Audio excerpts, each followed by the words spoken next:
Radhe Radhe friends, जय Shri Krishna. Veena Deepak Soni YouTube channel में आप सभी का स्वागत है फ्रेंड्स।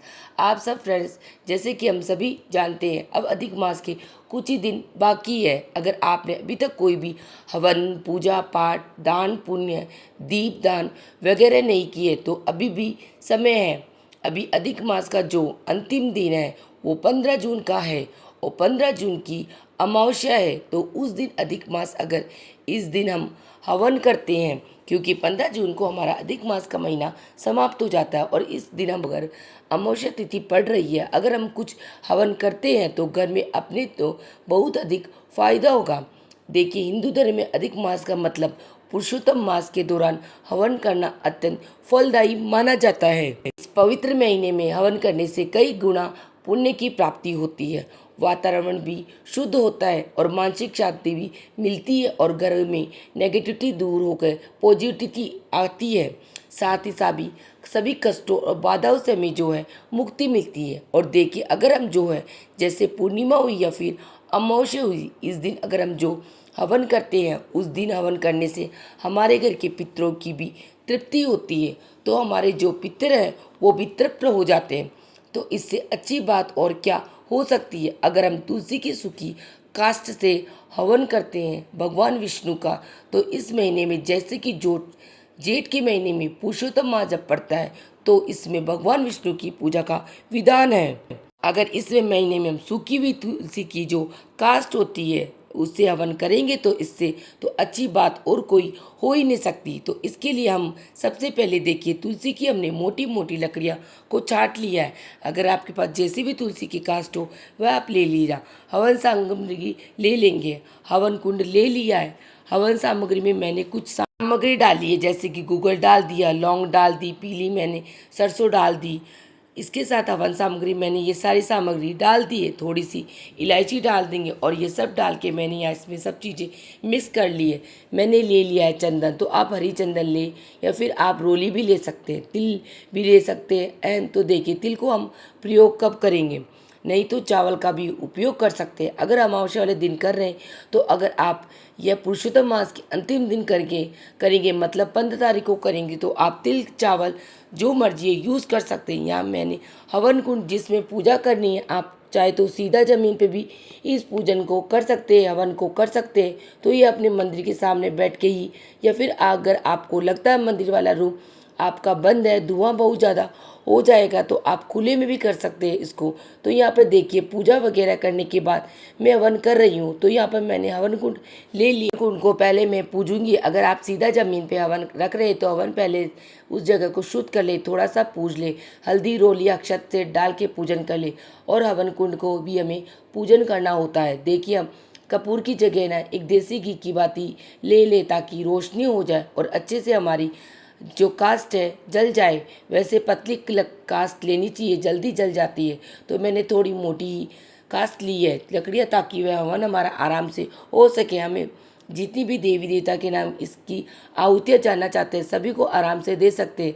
आग न बूझे इस बीच को हमें ध्यान भी रखना है।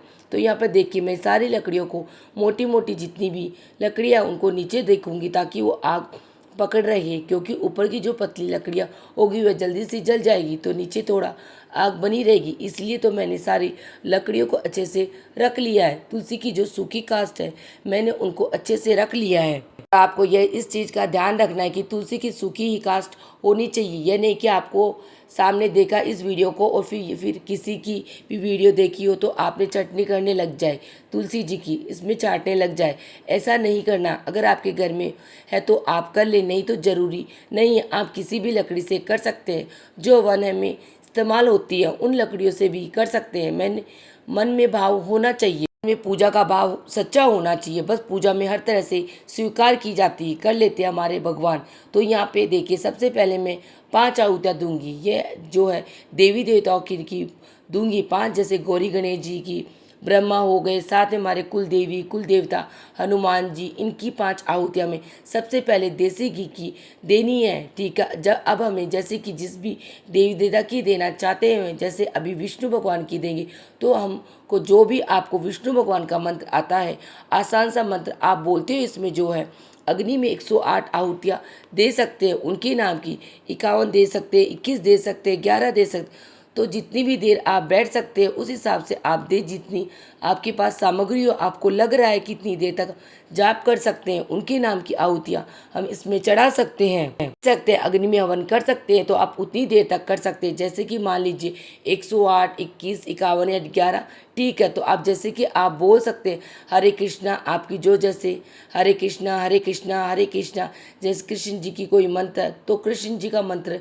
बोल सकते हैं। अब जैसे कि मान लीजिए मैं बोलूँगी, जैसे कि मैं हवन सामग्री डालूंगी तो मैं बोलूँगी ओम नमो भगवते वासुदेवाय नमः, ओम भगवते वासुदेवाय नमः स्वाहा, ओम भगवते वासुदेवाय स्वाहा। इस प्रकार बोलते हुए मंत्रों का उच्चारण करते हुए भगवान विष्णु की 108, 51, 21, 11 आहुतियाँ आप हवन में चढ़ा सकते हैं।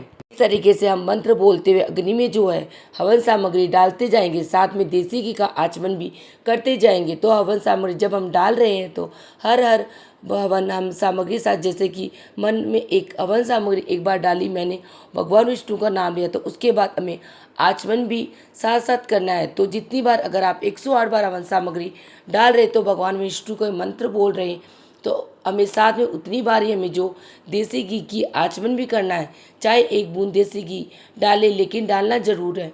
और लास्ट में जितनी भी हवन सामग्री बचे, चाहे थोड़ी सी बची हो, सभी इसमें स्वाहा करें और साथ में देसी घी भी चढ़ाए। कुछ नहीं, जो हमने हवन सामग्री वगैरह ली होती है सभी इसमें डालनी है। लास्ट में अंतिम में जो हमारा मंत्र होता है, जैसे कि अगर आप 108, 51, 21 जो है आहुति दी है, जो अंतिम वाला हमारा मंत्र होगा या अंतिम हमारी आहुति हो किसी भी जिसी भी देवी देवता की, उसमें हम सारा ही हवन सामग्री और देसी घी डाल देते हैं, बचाते नहीं है। इस चीज़ का हमें यह भी ध्यान रखना चाहिए। तो इस तरीके से आप भगवान विष्णु को मंत्र बोलते हुए जो है आप तुलसी की कनिष्का से काश से हवन कर सकते हैं। और देखिए साथ में जो पहली आहुति हमने देसी घी की दी थी वो गौरी गणेश भगवान हनुमान जी की और कुल देवी कुल देवता इष्ट देवता स्थान देवता देव नवग्रह की उनके नाम की आहुतियाँ देते हैं।